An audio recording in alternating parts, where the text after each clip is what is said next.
C'est quand je me réveille, je commence à chercher le verbe de remercier. Quand tu travailles dans une entreprise et qu'on te donne la lettre de remerciement, c'est-à-dire le service est fini. Je suis en train de vous informer. Dieu a dit qu'il ne va plus se moquer de son œuvre. Maintenant, la question, c'est de savoir comment cela se fera-t-il. Il y a 3 méthodes. La première méthode, c'est la mort physique et précoce. Je ne souhaite pas sa mort. Il peut, comme ça, il se lever un matin, vous apprenez qu'il est mort. C'est Dieu. Je ne dis pas que ça va venir. Ça, c'est la première méthode. La deuxième méthode, ça s'appelle la morsure du serpent. Dieu peut te frapper par un handicap.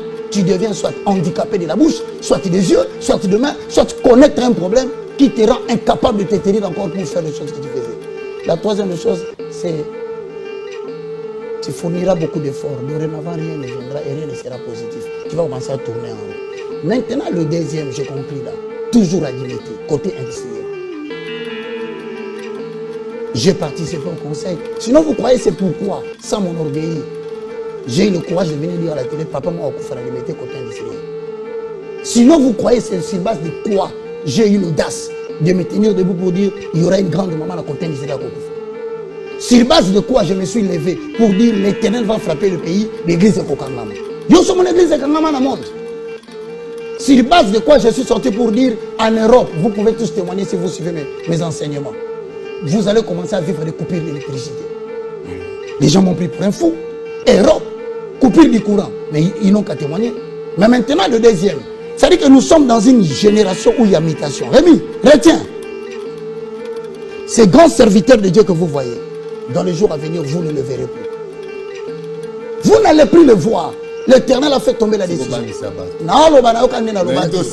Je voudrais qu'on finisse. Je viens, je termine. Donnez-moi 30 secondes. Je me retrouve à limiter côté industriel. Mais dans un grand temple, pendant que je suis là, il me dit, monte sur son hôtel, mets-toi là. J'entre, je me mets sur l'hôtel. Et quand lui-même, le responsable arrive, il me dit, toi, tu fous quoi ici? Nabi, Dieu m'a dit de venir prendre cet hôtel. Il me répond, si tu ne sors pas, tu verras ce que je vais te faire. Et maintenant, j'ai dit, non, moi, Dieu m'a dit d'être là. Et si tu doutes, pose la question à toute sa communauté. Ils vont te dire qu'ils ne veulent plus de toi ici. Et peut-être qu'ils veulent de moi dans cette assemblée. Maintenant, il dit, ils sont pour lui. Toute l'église a levé le main. Il a dit, bon, il a décidé de sortir pour prendre maintenant les gens, venir m'agresser. C'est alors que j'ai dit à celui qui est avec moi, c'est que je te dis, parce qu'il m'a dit qu'il s'est révélé au ciel. Nous allons, dans les jours à venir, les gens qui ne veulent pas changer, la mort va s'en suivre comme ça, pas. Et après, une nouvelle génération va prendre la relève de l'évangile dans le monde. Nouvelle tendance est faite, nouvelle tendance est faite, nouvelle tendance est faite, Rentrée Radio. Nouvelle tendance est faite, nouvelle tendance est faite, nouvelle tendance est faite, Rentrée Radio. Dans les soucis de vous informer, divertir et vous former, Nouvelle Tendance, votre chaîne, met à votre disposition des applications, radio et télévision. Comment installer? C'est simple. 1. Rendez-vous sur Play Store ou App Store. Tapez TVNT pour la télévision et RNTFM pour la radio. Pour répondre à vos préoccupations, contactez les bureaux. Merci pour votre acte de bienveillance. C'est compliqué, en fait, Abraham... Bien-aimés dans le Seigneur, shalom. À vous qui ont un grand cœur. Bino bao mitema nzamba pesa bino mitema malamu. Mitema kusunga. Fondation Alain Dele na orphelinat Christ Rédempteur bana posa na bino. Bana posa lisungi na bino. Bano baboti bakenda. Bano bazala moya kotanga te. Bato bana besoin lisungi. Bino bato wala mitema malamu. To na posa ya lisungi na bino na orphelinat Christ Rédempteur, la Katia Fondation Alain Dele. Kanise loko. Eza yondolo bakie, ozanzambe ya bana bitike, yo mokolo bakie, osungaka basi bakufela mibali, pona nini pasi ya boye o nzambe. Ils ont besoin de vous, de votre pain, de votre bouteille d'eau, de votre soutien. Et ça serait une bénédiction pour vous. Pour votre famille. Que Dieu vous bénisse.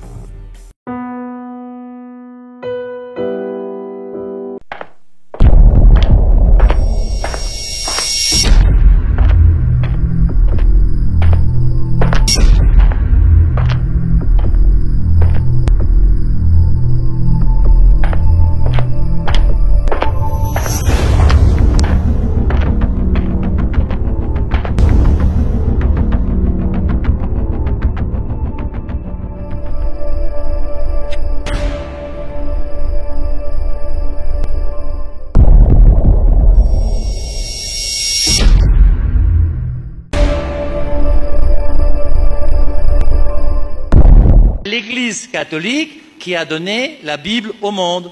Qui a autorité sur la Bible? C'est l'Église catholique. Il n'y a que l'Église catholique qui a autorité sur la Bible. La Bible est née en l'an 400.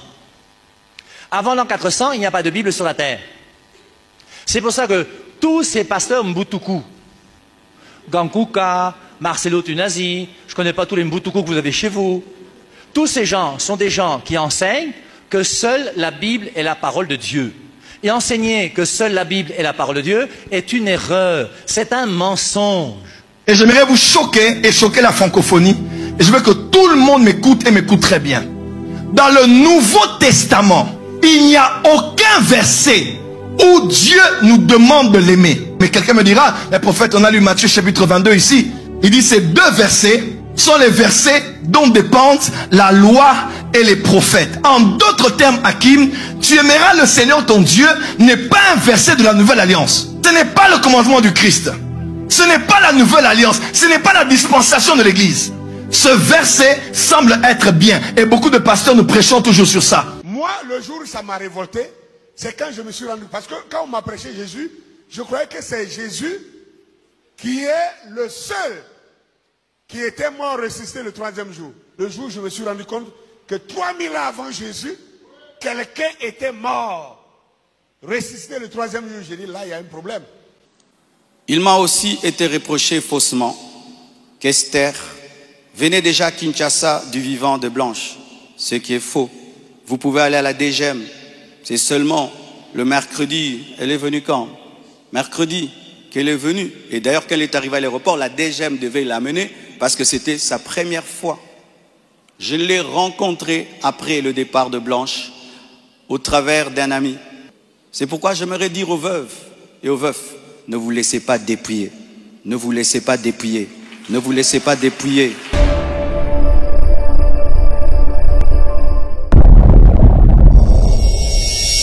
Bon parcours avec nous, mesdames, mademoiselles et messieurs, sur le chemin de la vérité, dans ce nouveau trajet, ces nouveaux numéros que nous entamons, et dans lequel nous avons fait venir un habitué de ces plateaux, parce qu'il y a beaucoup de sujets, beaucoup de questions à traiter, à décrypter, à analyser, à commenter, raison pour laquelle il est là avec nous. Lui, c'est bel et bien l'évangéliste Roger Baka, le moindre de tous, qui revient encore pour discuter sur les différents sujets présentés dans l'édito, dans l'entame de cette émission, comme vous l'avez bien suivi. D'entre deux jeux, préparez vos carnets ainsi que vos stylos pour noter, parce qu'il y aura des questions à poser, vous allez nous les envoyer et nous allons voir en quelle mesure pouvoir revenir sur ces préoccupations. Homme de Dieu, bonsoir et bienvenue. Bonsoir mon très cher frère et ami. En tout cas, je suis très très content, Rémi, de revenir encore ici. Je dis un grand merci à toute l'équipe Invisible et Technique. Je dis merci à l'initiateur de cette grande chaîne au centre de l'Afrique. Merci à vous qui allez nous suivre. Je commence par signaler tout le monde que nous ne prétendons pas avoir le monopole de la connaissance, mais comme la Bible dit, comme des dispensateurs de diverses grâces, que chacun de vous mette au service des autres les dons qu'il a reçus de Dieu. Puissiez-vous trouver dans cette émission une édification. Voilà, merci de répondre positivement à notre invitation. Donc, vous avez été, vous êtes démis des charges. Donc, vous avez laissé vos occupations, vous avez l'université, l'enseignement, l'encadrement, tout ça. Merci. Vous avez dit non, répondons à cette invitation et cela nous honore. Et quoi de plus normal pour nous de vous dire toujours merci, de vous disposer à répondre à notre invitation. Nous allons parler de savoir, d'essayer un peu de comprendre où se trouve Dieu. Parce que comme nous l'avons présenté dans l'entame, dans l'édito de notre émission, apparemment, le Dieu créateur de toutes choses, on ne sait pas où il se trouve. Il est dans les poches des uns, ou il est dans les mains, les paumes de main des autres, il est dans les cuirs chevelus des uns, il est à la ceinture des autres. On se pose, mais qui réellement détient Dieu? Qui comprend Dieu? Évangéliste Roger Baka. Frère Rémi, comment allez-vous? Comme nous avons l'habitude de le dire à l'université de la foi chrétienne, de la chevelure de ma tête jusqu'à la plante de mes pieds, en passant par mes reins, tout va bien. Pourquoi nous disons cette expression? Parce que la Bible dit tel il est, tel nous sommes.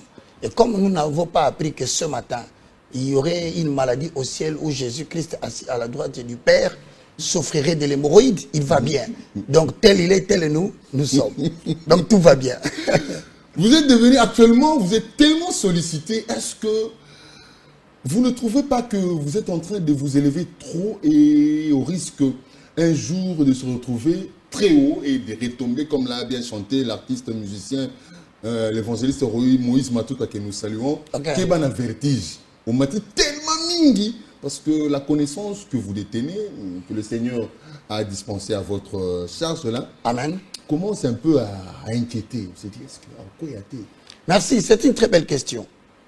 À l'université de la foi chrétienne, nous avons les 6 critères pour se sentir capable de servir Dieu du début à la fin. Le 6e et le 5e, c'est le point de départ et le point d'arrivée. Des degrés. Le comme point si de les départ. francs-maçons. Non. Un point de départ et un point d'arrivée. En fait, le point de départ, c'est les ainsi dit l'Éternel. Qu'est-ce que Dieu t'a dit pour assurer ta finalité? Qu'est-ce que Dieu t'a dit? Ça, c'est l'enseignement au 5e niveau. Au 5e niveau. C'est-à-dire les ainsi dit l'Éternel. C'est l'élément de la sécurisation de la vision. Et le 6e élément, c'est là où Dieu t'attend. Est-ce que tu es là où Dieu t'attend? Voilà pourquoi Ésaïe chapitre 60, le verset 22. Il est écrit dans la parole de l'Éternel. Posons les fondements, il faut avaler le rouleau. Parce que tout ce que je vais dire... C'est dans Ésaïe 60, le verset 22. Ésaïe 60, le verset 22. Je vais paraphraser. Le plus petit deviendra un millier. Le moindre, que vous m'appelez souvent, le plus petit deviendra un millier. Le moindre deviendra une nation puissante. Moi, l'Éternel, je ferai venir ces choses à leur temps, dit l'Éternel. Donc, en moi, il y a 2 dimensions. La première dimension, c'est que je suis le plus petit, mais nous devons devenir 1000. Je suis appelé à former dans le monde entier et en République démocratique du Congo 1000 personnes qui doivent parler plus que moi. Et ensuite, je suis appelé en tant que nation à devenir une nation puissante. La RDC que vous voyez est une nation qui a vocation de puissance mondiale. Vous ne pouvez pas espérer obtenir une nation avec une vision, un destin prophétique comme la RDC, sans que l'Éternel au préalable puisse préparer une élite intellectuelle et spirituelle qui doivent, au temps marqué, prendre les affaires de la nation en main. Je ne suis pas seul, peut-être vous me voyez à la télévision. Ma génération qui va diriger la République démocratique du Congo demain, tant sur le plan politique que sur le plan ecclésiastique, sont nombreux en France, sont nombreux aux États-Unis, sont nombreux en Allemagne, ils sont nombreux en Afrique. Les exilés, ils reviendront et nous rebâtirons le mirail détruit de la RDC. Donc je ne tomberai pas parce que je suis soutenu par une écriture. Cette écriture me soutient et me dit Baka ne craint rien. Le plus petit deviendra un millier. Le moindre, une nation puissante. Alors, maintenant à ce moment-là, ta question vaut la peine d'être posée. Pourquoi? Parce que finalement nous posons la question. Qu'est-ce qui fait réussir les gens pour qu'ils ne tombent pas? Qu'est-ce qui fait que les gens qui montent évitent de tomber? La réponse est simple. La première des choses, considère les gens comme étant toujours plus grands que toi. Ne t'estime pas plus intelligent que tout le monde. Et ne crois pas parce que Dieu t'a élevé. Chaque fois que Dieu élève un Rémi, si la chose vient de Dieu, un sacrificateur a dit, même si vous les détruisez, cette œuvre grandira. Pourquoi? Dieu va susciter toujours pour toi une génération qui viendra après. Donc, nous devons mettre dans la tête, nous, moi, Rémi, que Digital existe et RB Télévision existe, mais après moi, il y aura une autre personne. Donc déjà, quand tu mets dans ta tête l'esprit de l'humilité, je dis bien l'humilité, qui consiste à regarder les autres comme étant toujours plus grands que toi. Ça te permet de bien vivre avec les hommes et ne l'oublie jamais, je le dis à quiconque me suit. Ce qui fait réussir les gens, c'est le caractère, qui englobe quelques faits que je vais citer. Ne jette pas toujours la faute aux gens. La première des choses. La deuxième des choses, sois toujours prêt pour rechercher tes propres défauts. Troisième chose, quand tu auras compris tes propres défauts, il faut savoir affronter les conséquences. Après avoir affronté les conséquences, il faut savoir soigner les relations et développer l'autodiscipline. Si tu continues à marcher derrière ces choses, tu ne verras pas que tu es grand parmi les hommes. Voilà un peu ma réponse. Pourquoi, d'entrée des jeux, il y a cette confusion manifeste ici, hein, dans l'Église, et spécialement l'Église du Congo? Nous avons ces polémiques tout autour de croire en Dieu avec le prophète Joël Francis Tatou, et que vous êtes passé dans les médias frères, ou je peux le dire comme ça, sur une chaîne de la place, où vous avez déclaré que vous avez été dans le conseil divin. On va essayer un peu de comprendre ce que c'est ces conseils divins. Il y a aussi ces conflits entre le pasteur Marcelo Tounassi, qui vient de se remarier, à qui nous présentons encore nos sincères félicitations, avec la famille de sa défunte épouse, hein, l'ex-épouse, disons-le comme ça, maman Blanche Tounassi. Et aussi, surtout cette vidéo d'un prêtre catholique qui enseigne que les catholiques, ce sont les détenteurs de la Bible. S'ils vous disent ça, il faut le croire parce que vous ne connaissez pas la Bible. Et la Bible n'est pas la principale parole de Dieu. La Bible, elle est une portion de la parole de Dieu. Dans tout ça, s'il faut aller... On commence par quoi? Qui est Dieu? Simplement pour répondre à cette question. Dieu est tiré du mot Deus.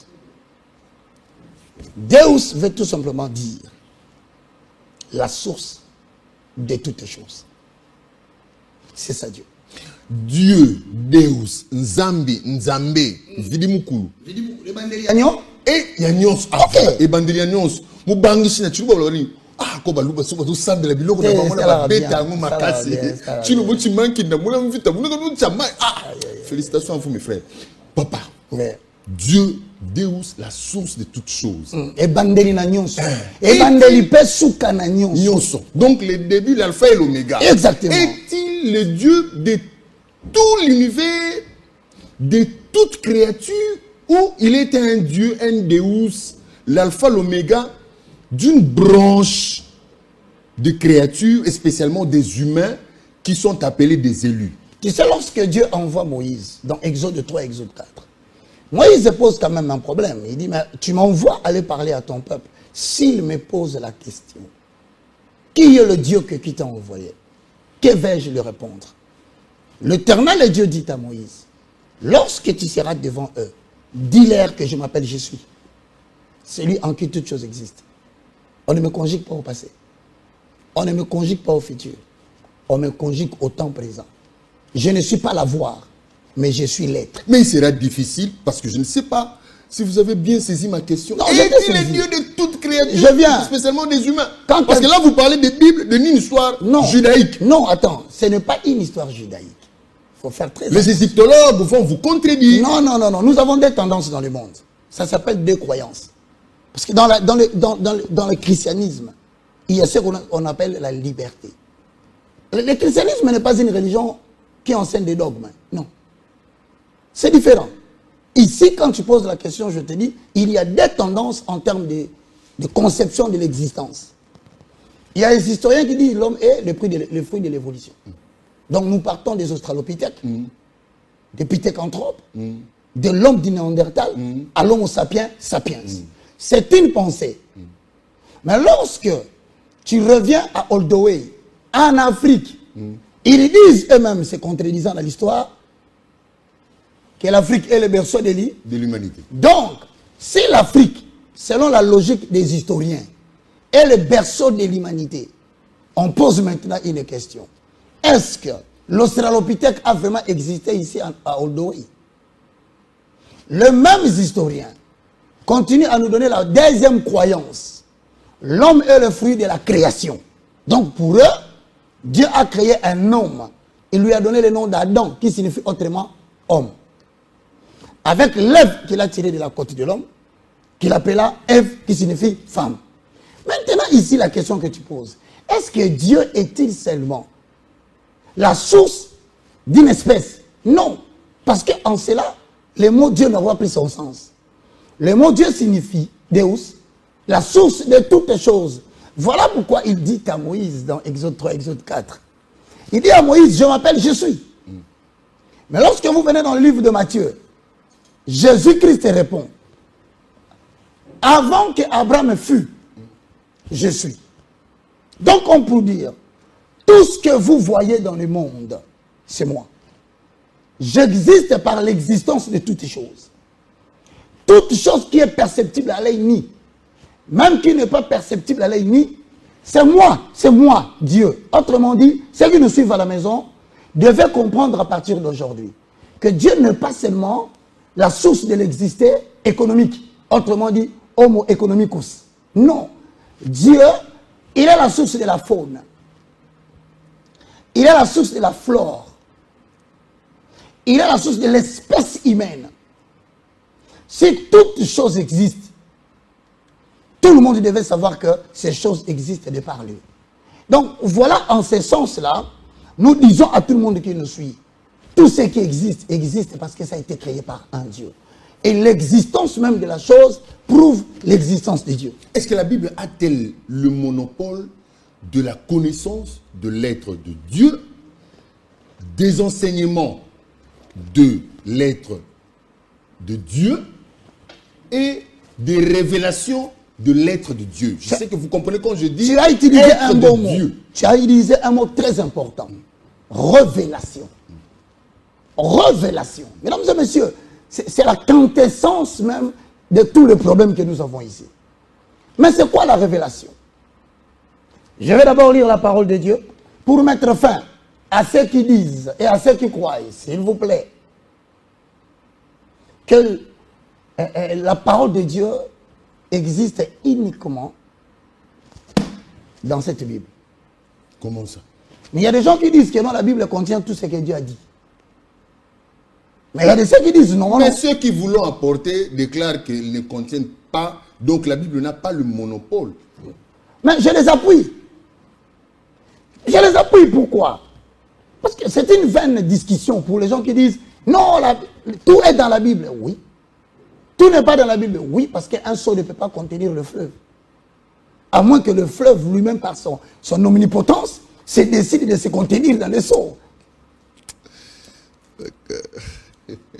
N'est-ce pas, Rémi? Donc comment pouvez-vous comment pouvez-vous admettre qu'un océan va se contenir dans un seau? Mais c'est impossible. À moins que l'océan, par sa divine omnipotence, se décide lui-même de se miniaturiser. Parce qu'il en a l'omnipotence. Oui, mais je comprends pourquoi il y a la confusion. Voilà. Je comprends maintenant la base, la cause de la confusion. Voilà. Oh. Donc, mais maintenant, qui a Dieu véritablement? L'omnipotence, lui, il peut avoir la compétence de s'introduire et de se miniaturiser pour être contenu dans un récipient. Qui le saura? C'est comme si tu vois de l'eau dans l'océan, tu dis, bon, écoutez, je vais fournir un effort pour prendre de l'eau de l'océan et le mettre dans un tonneau. Mais c'est impossible, l'humain ne peut pas le faire. Dieu ne t'a pas donné ses potentiels. À moins que lui-même, l'océan, je répète, dans sa divine omnipotence, se décide de se mettre en toi. Voilà pourquoi Jésus dira à ses disciples, en Jésus, tout édifice bien coordonné s'élève pour devenir un temple saint dans la maison de son maître. La Bible ajoute, aucun disciple n'est plus grand que son maître. Mais cependant, tout disciple complètement instruit sera comme son maître. On commence à se poser la question.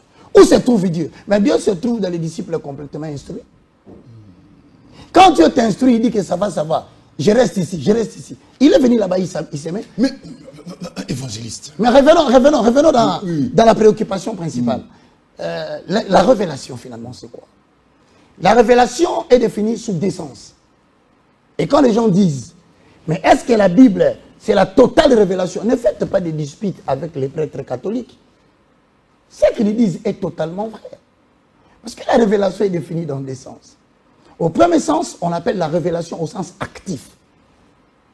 C'est un acte par lequel Dieu, dans son omnipotence et dans son omniscience, se décide de se faire connaître à ces créatures douées de raison. Donc au niveau de leur dimension là. Dieu dit, je veux me faire connaître à Rémi. Dès lors qu'il vient se faire connaître à Rémi. Jérémie chapitre 1, verset 3. Samuel était dans la maison de l'Éternel. La lampe de l'Éternel n'était pas encore éteinte. Samuel ne connaissait pas l'Éternel. Parce que l'Éternel ne s'était jamais révélé à lui. Nul ne peut connaître Dieu si ce n'est lui-même. Dieu prend l'initiative de venir se connaître à toi. Ce n'est pas une action ascendante. C'est une action descendante. C'est-à-dire c'est Dieu qui prend l'initiative de venir se révéler à toi. Donc on ne va pas chercher Dieu. Non. C'est Dieu qui vient lui-même. Hosanna. Tu vas le chercher où, mon frère? Mais pourquoi vous vous enflez d'orgueil si Dieu se révèle en vous pour le bien? Parce que je sais que l'intérêt, l'objectif, c'est le bien-être de tous. Exact. C'est pour le confort de tous. Exact. Pourquoi alors vous, les hommes de Dieu, vous vous enorgueillissez? C'est au deuxième niveau. Au premier niveau, c'est... C'est comme si c'est vous qui avez... Lorsque vous ne dites rien, exact. Vous commencez même à contrôler des familles, exact. À contrôler les nations. Vous pensez que tout passe par vous. C'est là où le problème se retrouve maintenant. Quand Dieu vient se faire connaître à toi, c'est lui qui vient. Ça s'appelle aussi révélation. Mais attention, au sens passif, quand Dieu, excusez-moi, il descend, il te donne un ensemble de connaissances. Tout ce qu'il te dit, tout ce que tu écris, tout ce qu'il te révèle, ça constitue un dépôt. Ce dépôt s'appelle connaissance. Voilà, l'ensemble de la connaissance obtenue s'appelle aussi révélation. Maintenant, c'est là où tu vois la Bible dit la connaissance enfle. Pourquoi? Parce qu'il y a une révélation particulière. Il y a une dose de connaissance. Il y a un savoir divin. En accord avec Psaume 82, le verset 5 à 7. Les autres n'ont ni savoir. Ils n'ont ni intelligence. Ils marchent dans les ténèbres et non la lumière. Tous les fondements de la terre sont ébranlés. Mais je vous avais dit, vous êtes des dieux. Vous êtes tous les fils du Très-Haut. Cependant, vous mourrez comme des hommes. Lorsque tu vas dans Osée 4 et 6, il dit clairement, mon peuple à moi périt faute de quoi? De connaissances. Donc, le fait que Dieu ne se révèle pas, ça peut faire périr les autres. Mais le fait qu'il prenne un certain nombre de connaissances qu'il n'a pas donné à tous, parce que tu verras même lorsqu'on parle de Paul, on dit je connais un homme, il m'a dit qui c'est qu'il était. Il a traversé des cieux jusqu'à participer au conseil secret de l'Éternel. Il a entendu des choses et vu des choses qu'il n'est pas permis aux hommes d'écouter et de voir. On y arrivera, hein? Ça veut dire, il y a une quantité, une particularité. Lorsque tu ouvres la bouche, la science et les sciences commencent à sortir. Lorsque tu ouvres la bouche, la science des saints commence à sortir. Le mystère de tous les temps et de tous les siècles commence à éclater à travers le langage de la bouche de l'homme. Arrivé à ce point-là, Rémi, c'est là où vient l'orgueil. Parce que tu estimes que tu connais plus que tout le monde. La connaissance enfle, faites attention. Et quand la connaissance commence à te enfler, tu commences à te donner l'opinion que tu es supérieur aux autres. Alors que tout a été reçu par la grâce, cela devait nous conduire à l'humilité. Je reviens encore sur un élément que vous avez évoqué ici. Vous avez dit Jésus-Christ, et avant qu'Adam ne soit... Avant qu'Adam ne fût. Ne fût, il est. Il dit même avant qu'Abraham ne fût. Je suis. Je suis. Il n'a pas dit avant qu'il fût. Non, il dit avant qu'Abraham fût. Directement le verbe conjugué. Je suis. Hein. Donc, un présent qui va avant le passé. Alors qu'il avait 50 ans. Jésus n'avait que 50 ans. Il dit, tu n'as même pas 50 ans, excusez-moi. Jésus n'avait que 30 d'années. On dit, mais tu n'as même pas 50 ans. Tu dis qu'avant qu'Abraham fût, tu es. Je suis. Je suis. Qu'est-ce que ça veut dire? C'est pourquoi il... Mais vous avez même appuyé que donc, il est donc la source. La source de toute existence. Pourquoi dans ses enseignements, il dit, dans la maison de mon père, il y a plusieurs demeures. Là où je serai, vous y serez. Mais quand... C'est pour dire que, donc, Jésus a une portion de terre au paradis, les autres comme les Bouddhas, les Mohammed, il faut le comprendre. Krishna, les autres aussi, il faut comprendre. Et les Osiris, il dans faut, leur chambre. Il faut comprendre, Romy. La connaissance est un domaine des oins. C'est un domaine de l'onction. Le seul à qui Dieu a donné cette onction sans mesure, c'est son fils Jésus-Christ de Nazareth. Maintenant, Jésus, à son tour, s'est fait connaître aussi à ses serviteurs qu'il a choisis. Mais ils disent que Jésus est allé Mais nous, pour apprendre tout cela, les histoires là d'Osiris, qu'ils ont muté ça au je vais te confirmer une chose. L'humanité inventera toujours des choses. Mais la seule chose qui ne seront pas prouvées, qu'à part Jésus-Christ, personne n'est ressuscité, le troisième jour il est monté, il a bravé la loi de la pesanteur. Aujourd'hui, il est assis à la droite du Père. Personne. Aucune religion ne peut douter de cela. On dit que Bouddha aussi a été enlevé, Bouddha, disparu. Ce sont des histoires qui n'ont pas de soubassement. Oh, mais le vôtre, quel soubassement? La Bible. Ah, mais la Bible, c'est votre histoire? Témoignée par le Saint-Esprit au niveau de la révélation passive. Écrit par les catholiques? Non. Je vais te dire quelque chose. D'abord, mesdames et messieurs, écoutez. Quand quelqu'un vous dit que la Bible ne contient pas toute la révélation de la parole de Dieu, dites-lui c'est vrai. Parce que comment voulez-vous prendre l'océan et le mettre dans un seau? Est-ce que vous n'avez plus aussi le temps de lire les livres d'égyptologique? Je lis. Jean chapitre 21, le verset 25. Très important. Jésus a fait encore beaucoup d'autres choses. Jean chapitre combien? 21, le verset 25. Jésus a fait encore beaucoup d'autres choses. Si on les écrivait en détail, je ne pense pas que le monde même ait pu contenir les livres qu'on écrirait. Maintenant, ces choses-là sont où? Parce que les livres s'achèvent ici. Les livres des gens. Ça, c'est un autre sujet qu'on va aborder. Hein. Donc, il faut beaucoup de choses. Ces choses-là sont où? Ah, un beau thème, une belle thématique. Maintenant, pour chercher la réponse à ces choses-là, tu vas aller dans Jean chapitre... Comme les histoires cachées de Da Vinci Code. C'est-à-dire qu'on dit, si Jésus a fait encore d'autres choses, il est évident que les autres apôtres, les prophètes, ont fait encore des choses, même si on voulait vraiment prendre le tout, la Bible dit même le monde ne va pas les contenir. Maintenant on pose la question, où allons-nous découvrir toutes ces choses? Je réponds et on passe à autre chose. C'est là où Jésus, lorsqu'il est comparé au rocher frappé, de l'eau vont sortir du rocher. Comme pour dire, celui qui est censé nous enseigner toutes choses, il s'appelle le Saint-Esprit. C'est lui le paraclet. C'est lui qui vient nous aider dans notre faiblesse de la connaissance. C'est ça la signification de paraclétos. C'est lui qui nous aide dans notre faiblesse, y compris la faiblesse de la connaissance. C'est pourquoi dans Jean 16, 14, vous allez le compléter avec Jean chapitre 14, le verset 16. Quand viendra le Saint-Esprit, il vous révélera toutes choses, car le Saint-Esprit sonde tout, même les profondeurs de Dieu. Donc si vous êtes d'accord avec moi, recevoir Jésus-Christ en tant que Seigneur et Sauveur, c'est se préparer une place, comme tu as dit, dans le royaume de notre Père. Mais de quel royaume s'agit-il? C'est le royaume de l'ensemble des élus qui doivent vivre après la mortalité. C'est de ce royaume-là dont il est question. Ce n'est pas question des mortels, non. Des gens qui vont vivre après la mortalité. Ces gens-là seront réunis un jour par Dieu. C'est ce que nous appelons, nous, le millénium. Une fête sera organisée pour ceux qui ont persévéré dans la foi, ceux qui ont marché dans la crainte de Dieu, qui ont renouvelé leurs robes, qui l'ont lavé et qui ont gardé l'huile sur leur tête.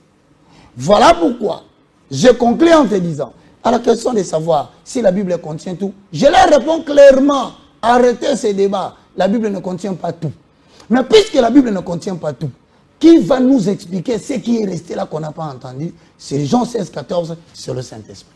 C'est quoi les conseils? Comment toi, un humain mortel comme nous, tu te dis, mais Roger Baka, j'ai siégé dans les conseils divins et la décision a été prise. Okay. On en parlera. Merci. Sur cette décision-là. C'est quoi le conseil divin? Le conseil divin, non, l'homme est composé de 3 hommes. L'homme esprit, l'homme âme et l'homme corps. Tu verras dans le livre de Genèse 1.1, au commencement, Dieu créa les cieux et la terre. Pour ainsi dire autrement, il créa l'invisible et le visible. L'immatériel et le matériel. Donc, le monde qu'on ne voit pas, Dieu l'a créé. Et le monde que l'on voit, Dieu l'a créé. Maintenant, on se pose cette question. Pourquoi Dieu a-t-il créé l'invisible et le visible? Dans 1 Thessaloniciens chapitre 5, le verset 23, la Bible nous relate que le Dieu de paix vous sanctifie lui-même tout entier. L'esprit, l'âme et le corps. Si je peux me limiter là. Donc nous avons un homme esprit, nous avons un homme âme, nous avons un homme corps. Mais pourquoi Dieu a-t-il voulu que l'homme soit tripartite? Dans la tripartite de l'homme, il n'y a que deux natures. La nature spirituelle qui appartient à l'esprit, qui a reçu comme mandat de la part de son propre créateur d'accéder à l'invisible, d'accéder au Saint-Esprit qui est immatériel.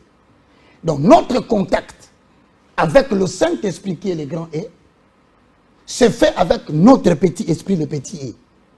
Mais quels sont les moyens par lesquels l'esprit de l'homme entre en contact avec l'esprit de Dieu? Il y en a trois. Premièrement, c'est la communion que vous désignez généralement par la prière. Et je vais te démontrer qu'il y a la prière en intelligence, il y a la prière en esprit. Dans le livre de 1 Corinthiens chapitre 14, le verset 1, 2. Voilà ce que dit l'oracle de l'Éternel. Mesdames et messieurs, permettez, ce sont des questions très importantes. 1 Corinthiens chapitre 14. Écoute ce que dit la Bible au verset 2, 3, 4. En effet, celui qui prie en langue ne parle pas aux hommes, mais à Dieu, car personne ne le comprend. Et c'est un esprit qui dit des mystères. 1 Corinthiens 14, 14. Car si je prie en langue, mon esprit est en prière, mais mon intelligence demeure stérile. 15. Que faire donc? Je prierai par l'esprit, mais je prierai aussi avec intelligence. Autrement dit, par la prière en intelligence, c'est-à-dire que Rémi entre en contact avec Dieu par son intelligence au niveau de son âme. Caractérisée par quoi? Caractérisée par une prière faite dans une langue étudiée ou une langue maternelle. C'est déjà un mécanisme d'entrer en conseil avec Dieu. Parce que tu parles pas aux hommes. Quand quelqu'un est à prière Rémi, il est en conseil avec Dieu. Ça c'est de 1. De 2. Au niveau de l'intuition, Dieu a rendu l'homme capable de l'écouter. Comme lui a parlé à Dieu, Dieu l'écoute. C'est comme ça que tous les livres prophétiques ont été écrits, parce que les hommes ont écouté Dieu. À la fin, il y a la conscience, qui est la voix de l'esprit, qui nous dit qu'un acte est bon ou mauvais. Mais quand tu poses la question maintenant, c'est quoi le conseil de Dieu? Le conseil de Dieu, c'est un conseil qui se tient entre le Dieu invisible et l'homme invisible, mais représenté par son esprit visible, devant l'invisible. Donc ça veut dire en d'autres termes, quand toi tu pries, ton esprit est en contact avec le Saint-Esprit. Pendant ces moments-là, l'Éternel est en train de recevoir de toi. La direction, ça vient de toi à lui. Mais il y a aussi une autre direction, ça vient de lui à toi. Voilà pourquoi maintenant je vais lire une référence pour te donner quand même le soubassement du conseil. Le premier, c'est dans les livres de Jérémie. Au chapitre Jérémie. Rapidement. Rapidement, papa. il faut rapidement trouver la référence. Oui. Jérémie chapitre 23, je suis là. Voilà. Jérémie chapitre 23, le verset 20. Oracle de l'Éternel. La colère de l'Éternel ne se calmera pas. Quand Dieu est en colère vis-à-vis d'une génération, il convoque toujours un conseil. Il y a des gens qu'il convoque pour leur dire ce qu'ils comptent faire dans la suite des temps. Je continue. Jusqu'à ce qu'il ait accompli, exécuter le dessein de son cœur. Quand Dieu a des desseins qu'il veut exécuter dans une génération, il convoque toujours un conseil où il parle aux hommes. Vous le comprendrez dans la suite des temps. Je n'ai pas envoyé ces prophètes, mais ils ont couru. Je ne leur ai point parlé, ils ont prophétisé. S'ils avaient assisté à mon conseil, c'est ici que le mot sort. S'ils avaient assisté à à mon conseil. Maintenant, les conséquences, pourquoi il y a conseil de Dieu? Parce que tout simplement, si tu participes dans le conseil de Dieu, ils auraient dû faire entendre mes paroles à mon peuple. Tout le monde qui prêche ne dit pas ce que Dieu veut. Seuls ceux qui participent au conseil de Dieu, qui savent ramener les ainsi dit l'Éternel sans avoir crainte de l'autorité ou de la personne qui est devant toi. Je conclus. Ils auraient dû faire revenir ce peuple de leur mauvaise voie. Ce n'est pas tout le monde qui a reçu le potentiel de prêcher l'évangile qui transforme les cœurs. Tu peux prêcher l'évangile, mais si ce message ne vient pas du conseil, les gens ne changeront pas, ils vont s'empirer dans le mal. À la fin de leur méchanceté, de leur mauvaise voie. Mais alors, comment se fait-il que, dites-moi, comment Dieu peut rejeter son serviteur, le prophète Joël Francis Tatou? Pour vous, je peux dire quoi? Il est allé au-delà des Écritures en disant que nulle part dans la Bible, Dieu nous recommande, dans le Nouveau Testament, je vais dire, dans le Nouveau Testament, permettez, Dieu nous recommande de l'aimer. Dieu ne nous demande pas, ou Jésus ne nous demande pas de l'aimer, il n'y a aucune référence. Aucune référence. Preuve fait, il y a des références.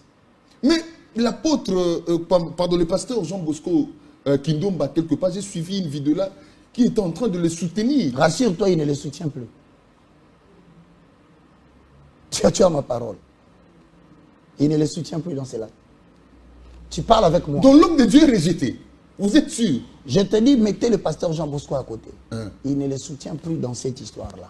Ça sort de ma bouche. Maintenant... Est-ce que, n'est-ce pas qu'il y a eu une petite... un petit souci dans la compréhension de l'approche que le prophète voulait dire ce message-là. C'est-à-dire que Dieu ne dit pas directement dans le Nouveau Testament comme dans l'Ancien Testament. Moi, j'ai compris ça comme ça. Donc, c'est une façon pour moi, c'est une approche, hein, que dans l'Ancien Testament, on disait, ah, l'Éternel dit, tu aimeras ton Dieu de tout ton cœur, tu aimeras ton Dieu de tout ton cœur. Non, moi, je n'ai même pas parlé de ça. Mais dans le Nouveau Testament, non. Dieu est-ce qu'il est descendu pour dire que mon frère, Roger Baka, les apôtres, Rémi Kalonji, Henri Toumbonio, tu dois m'aimer. Où est-ce qu'il est mentionné ainsi? J'en ai parlé, je donne 2 émissions. Donnez-moi la référence biblique qui contredit les propos du papa. Parce que le pasteur voulait tout ça. Ça, c'est ma compréhension. Allez-y. Je me suis dit, bon, soyons plus larges, soyons tolérants, soyons plus larges. Peut-être que le pasteur voulait dire que Dieu, il n'y a pas un oracle qui dit, moi, Éternel des armées, je vous dis, aimez-moi. Vous ne trouverez cela nulle part. Mais c'est vrai qu'il est recommandé parce que Christ, comme vous l'enseignez, est l'accomplissement de tout ce qui a été annoncé dans l'Ancien Testament. Tu aimeras ton Dieu de tout ton cœur comme toi-même. Mais Christ n'a pas dit aime Dieu, tout ça, tout ça. Il y a plus de ça. Parce que c'est un fait déjà. Non. Écoute-moi bien. Il est écrit dans la parole de l'Éternel. Si vous m'aimez, gardez mes commandements. Il faut y aller de manière logique. Mais il n'a pas dit aimez-moi. Attends, mais justement, celui qui ne m'aime pas ne gardera pas mes commandements. Mais comment ça peut être aussi difficile pour quelqu'un de comprendre ça? Quand Jésus dit, si vous m'aimez, gardez mes commandements.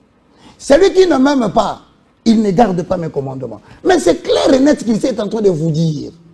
Pendant ces jours terrestres, il a enseigné cela et les apôtres, tous les 4 l'ont rapporté. Si vous m'aimez, gardez mes commandements. Alors qu'adviendra-t-il à l'homme de Dieu? Mais c'est simple. Je vais lire la parole de Dieu. Il y a un livre prophétique, hein?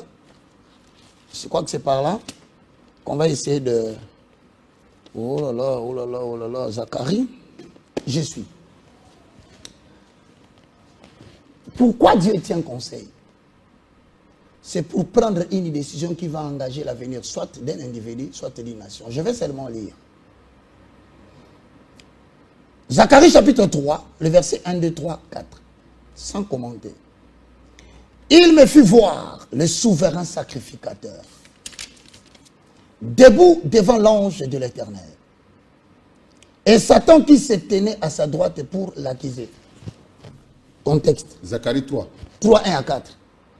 Il me fit voir Josué, le sacrificateur. Premier personnage de la référence, il y a un sacrificateur qui est debout. Deuxième référence, l'ange qui était là. Deuxième. Troisième, le diable qui se tenait à sa droite pour l'accuser. Vous avez là un procès. Ça existe dans la Bible. Où un serviteur de Dieu se plaçait devant un procès de Dieu qu'on appelle le conseil. Maintenant, dans ce procès-là, il y a un ange de l'Éternel qui est là. Mais regardez bien la caractéristique. Satan s'est tenu à sa droite. Va demander à tous ceux qui font... Qu'adviendra-t-il? Je termine. Demande à tous ceux qui font le droit. Celui qui se met à la droite de l'accusé, c'est le ministère public. Il est là pour te charger. Il est là pour refléter devant Dieu que toi tu mérites condamnation. Tu mérites bannissement. Il va te charger. Mais l'ange de l'Éternel est là pour te décharger. Maintenant, voilà ce que j'ai vu. Ayant eu la grâce, je n'ai pas vu que ça. Et je ne m'enorgueillis pas. C'est une faveur. J'ai vu 2 serviteurs de Dieu. Je parle du premier et je te parle du deuxième. Le premier, tu le connais parce que tu parles de son nom. On me convoque. Comme on a convoqué le souverain sacrificateur Josué, c'est un être humain comme toi. Ça peut aussi toi, ça peut tout le monde. Mais moi, j'ai eu la faveur. Baka, monte sur mon escalier. Moi, je viens, j'ai peur. Je vois l'escalier à 3 étages, j'ai peur. Je me limite là. Il crie, il dit, monte à mon étage. Je monte le premier. J'ai peur. Il dit, monte le deuxième. Je monte. Au 3e, je vois une lumière qui parle. Je vois des brillances de partout. Et il me dit, écoute la sanction. Et il appela le prophète. Que l'Éternel me traite sur toute ma rigueur. Si ce que je dis n'est pas ce qu'il m'a fait voir. Il appelle le monsieur. Lui, dans son orgueil, il venait pour escalader directement les 3. Quand il veut mettre le pied sur le premier étage, la voix s'écrit, loin de toi, de mon hôtel. Ne mets pas ton pied sur mon hôtel. J'ai vu des gens qui venaient avec un procès, avec des documents, ils y ont remis. Voilà la phrase qu'ils ont dit. L'Éternel Dieu t'a remercié. Maintenant, va-t'en. C'est quand je me réveille, je commence à chercher le verbe remercier. Quand tu travailles dans une entreprise et qu'on te donne la lettre de remerciement, c'est-à-dire le service est fini. Je suis en train de vous informer. Dieu a dit qu'il ne va plus se moquer de son œuvre. Maintenant, la question, c'est de savoir comment cela se fera-t-il. Il y a 3 méthodes. La première méthode, c'est la mort physique et précoce. Je ne souhaite pas sa mort. Il peut, comme ça, il se lève un matin, vous apprenez qu'il est mort. C'est Dieu.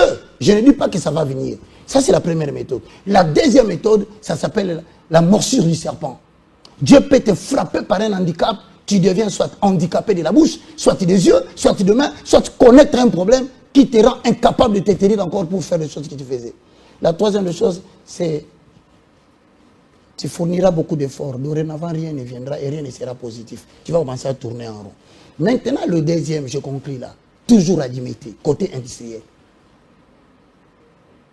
J'ai participé au conseil. Sinon, vous croyez c'est pourquoi, sans mon orgueil, j'ai eu le courage de venir dire à la télé, papa, moi, on la limiter côté industriel. Sinon, vous croyez c'est sur base de quoi j'ai eu l'audace de me tenir debout pour dire il y aura une grande maman à côté industriel à Kokoufou. Sur base de quoi je me suis levé pour dire l'Éternel va frapper le pays, l'église de Kokangama. Je suis mon église de Kokangama dans le monde. Sur base de quoi je suis sorti pour dire en Europe, vous pouvez tous témoigner si vous suivez mes enseignements. Vous allez commencer à vivre des coupures d'électricité. Les gens m'ont pris pour un fou. Europe, coupure du courant. Mais ils n'ont qu'à témoigner. Mais maintenant, le deuxième. C'est-à-dire que nous sommes dans une génération où il y a mutation. Rémi, retiens. Ces grands serviteurs de Dieu que vous voyez, dans les jours à venir, vous ne le verrez plus. Vous n'allez plus le voir. L'Éternel a fait tomber la décision. Je voudrais qu'on finisse. Je viens, je termine. Donnez-moi 30 secondes. Je me retrouve à limiter côté industriel. Mais dans un grand temple, pendant que je suis là, il me dit, monte sur son hôtel, mets-toi là. J'entre, je me mets sur l'hôtel. Et quand lui-même, le responsable, arrive, il me dit, toi, tu fous quoi ici? Nabi, Dieu m'a dit de venir prendre cet hôtel. Il me répond, si tu ne sors pas, tu verras ce que je vais te faire. Et maintenant, j'ai dit, non, moi, Dieu m'a dit d'être là. Et si tu doutes, pose la question à toute ta communauté. Ils vont te dire qu'ils ne veulent plus de toi ici. Et peut-être qu'ils veulent de moi dans cette assemblée. Maintenant, il dit, qui sont pour lui? Toute l'église a levé le main. Il a dit, bon, il a décidé de sortir pour prendre maintenant les gens, venir m'agresser. C'est alors que j'ai dit à celui qui était avec moi, c'est que je te dis, parce qu'il m'a dit qu'il s'est révélé aussi à lui. Nous allons, dans le jour à venir, les gens qui ne veulent pas changer, La mort va s'en suivre comme ça, pas. Et après, une nouvelle génération va prendre la relève de l'évangile dans les mondes et au Congo. Voilà, nous n'allons pas clôturer cette émission parce que il y a un petit souci là entre le pasteur Marcelo, en quelques minutes on va... Parce que vous avez joué un rôle là dans ces conflits-là entre la famille de la défunte maman Blanche Tounassi qui nous a quittés à décès là quelque temps et le pasteur Marcelo Tounassi, on ne sait pas comment... Qu'en est-il vraiment, vous en tant qu'homme de Dieu? Je pense que c'est par là qu'on va clôturer l'émission. C'est un problème comme tout autre problème, mais seulement qui a attiré l'attention de l'opinion et il y a des clameurs publiques. Moi je m'arrête là pour dire tout ceci. Vous avez appris d'une manière ou d'une autre. Moi, j'ai été contacté par une sœur de la famille Blanche, par un frère qui est représentant et qui a aussi un panel en Belgique. Et on dit oui, ok, Roger peut venir intervenir dans les affaires qui concernent le pasteur Marcelo et la défunte maman Blanche. J'ai même un audio qui le justifie. Qu'il parle et qu'il défende tout ce que nous défendons, mais à une seule condition. Ce qu'ils ne maîtrisent pas, qu'ils ne le disent pas, qu'ils rentrent vers nous, nous allons l'informer.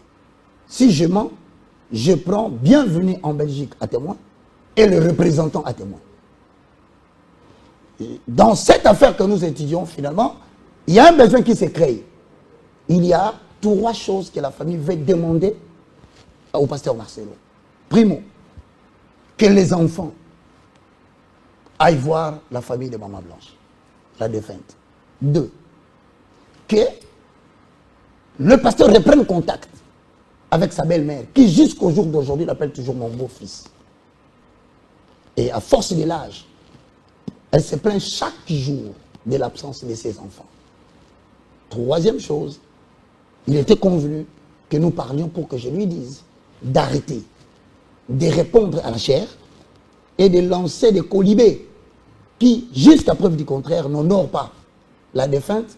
Peut-être qu'il n'a pas de moyens de se justifier, lui aussi, parce qu'il est très embarrassé par des attaques sur Internet. J'ai pris la chose en main. Je suis allé faire la médiation de ce message. Question posée. Le message est-il arrivé? Oui. Avez-vous rencontré des gens? Oui. Avez-vous livré le message? J'ai livré le message.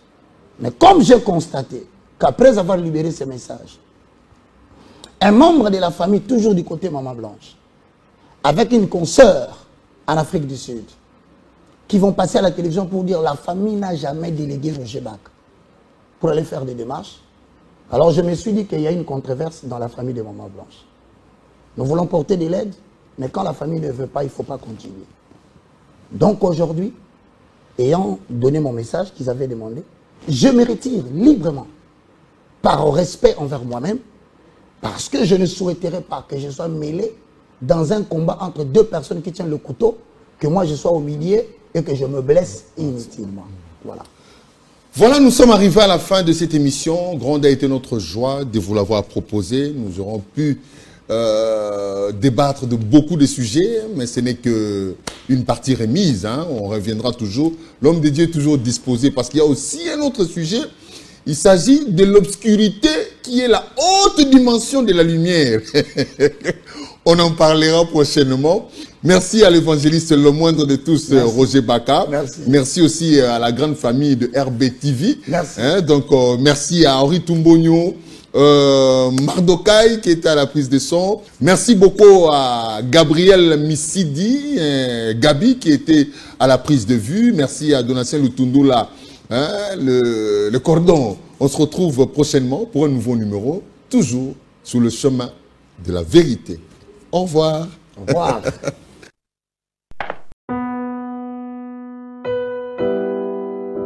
Bien-aimés dans le Seigneur, shalom. À vous qui ont un grand cœur. Bino bao mitema nzamba pesa bino mitema malamu. Mitema kusunga. Fondation Alendele na orphelinat Christ Rédempteur bana posa na bino. Bana posa lisungi na bino. Bano baboti bakenda. Bano bazala moya kutanga te. Bato bana besoin lisungi. Bino bato wala mitema malamu. To wana posa ya lisungi na bino na orphelinat Christ Rédempteur, la Katia Fondation Alendel. Kanise loko. Ezayon dolo bakie, Ozanzambe ya bana bitike yo mokolo bakie osungaka basi bakufela mibali pona nini pasi ya boye o Nzambe. Ils ont besoin de vous, de votre pain, de votre bouteille d'eau, de votre soutien. Et ça serait une bénédiction pour vous et pour votre famille. Que Dieu vous bénisse. Merci Banakin, Bana monde entier. Maxi bien-être. Sougala café, logo na mêlé logo mais logo est amabé. Il y a bien pour na panne technique mais ko sale la on ndenge amabé te sale la ngo pour na mama. Ba célibataire to lingi bino ate. So maka boma mukolo bala. Pourtant mzo ba produire ngo soute. Maxi bien-être yango yo. Lukango benga ndeko nanga alendele ye mutu ayebi esika ko fournir yo autant que tu veux $35 et belé na kati sobo melika moko de joga bien des hémorroïdes banini tout ça bilialia vanda musala banini et réparer yo système ya break et réparer yo pe fonctionnement ya break de break donc et pe son fonctionnement ya bien. To komi ba congolais toujours gagner ba match. On ça va défaite, pas technique en plein match, c'est pas bon. Zongela et loco. Ngala c'est éviter de dire surtout ba pasteur, bolingo mela boyawa. Bo benga penda alendele na numéro na ye pour bo benga pour bo loco. C'est important. Traitement poison anti-poison yango yo. Ne ba mususu meli yango avant kende obima. O melango. Ça des jours à tabatele loco moi cuire mon corps c'est bon oyopé anti-poisson donc ce que ata ezala kati et longolango alendele mikolo som nabité mindele ngo ba pese biloko ba udia po biloko ngo bendeza ya solo mikolo ba tchaka poisson à toi famille te à toi problème na mututé jalousie car do ba produit ngwana ya anti-poisson oyopé anti-poisson donc benga alendele à partir na ye ayibindeni oya ozwango nzambe nanga pambola bino mi batela mboke komi biete bato bakomi na jalousie oyo tozo comprendre dessus te bana mike bazo kufa mikolo bazo kufa baotiana bana bébé ba poisson donc toujours zala na ntina ndengana nga na ndako c'est bon que Dieu vous bénisse.